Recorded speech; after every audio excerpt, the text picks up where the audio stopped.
Senhora Renata Gama, por favor.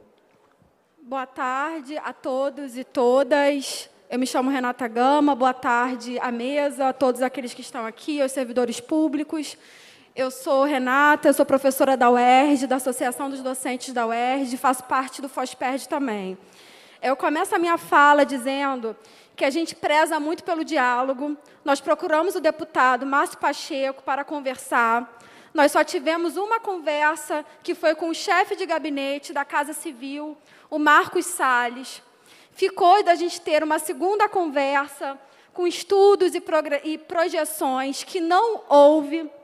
Os servidores, desde o início, eles se colocam para participar do debate, porque nos diz respeito, é uma situação que diz respeito diretamente aos servidores. Nós procuramos o debate dessa casa a todo momento.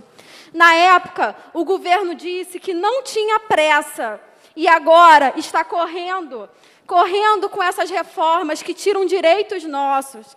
Nós viemos dizer aqui que somos contrários ao assodamento desse processo. As mensagens do governador ainda estão chegando, chegaram essa semana.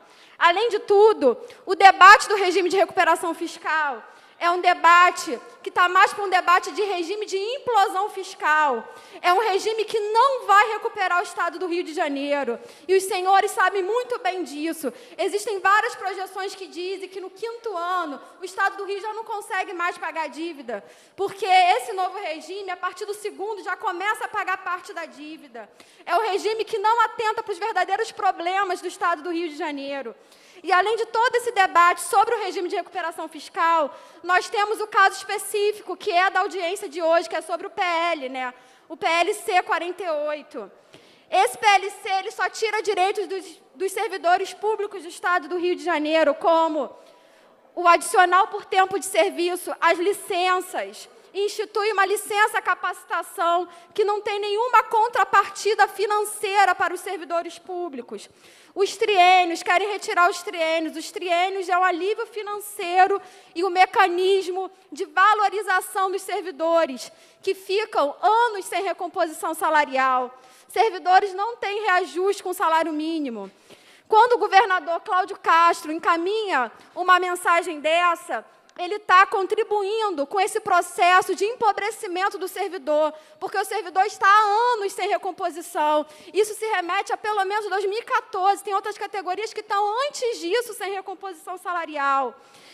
A fala do secretário, a gente acompanhou todas as falas aqui da mesa, a fala do secretário Nelson Rocha, em que consideram que as próximas recomposições podem ser condicionadas. Isso não contempla os servidores condicionar. É necessário, sim, ter uma política de recomposição salarial e de valorização do servidor público, porque o servidor público é que faz o Estado. A crise do Estado do Rio de Janeiro não é devido aos servidores públicos. Então, não se deve colocar a conta dessa crise nas costas dos servidores públicos. É preciso, sim, pensar em medidas estruturantes que realmente tire o Estado do Rio dessa crise, que passe pela industrialização,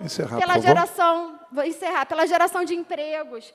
E, nesse sentido, os servidores, eles contribuem para a movimentação da economia.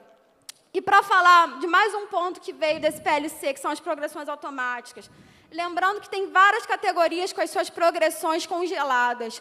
O Estado ele está inadimplente com os servidores, porque não tem cumprido as progressões que já são leis, que foram aprovadas aqui nessa casa.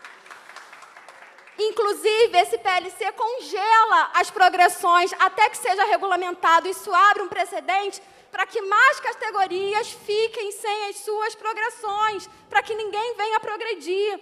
Por fim, o governo estadual enviou mensagens mais duras, como foi dito aqui, mais duras do que aquelas do governo federal. E eu manifesto o meu total repúdio, em nome dos FOSPERJ, a essas medidas. Obrigada. Obrigado, senhora Renata.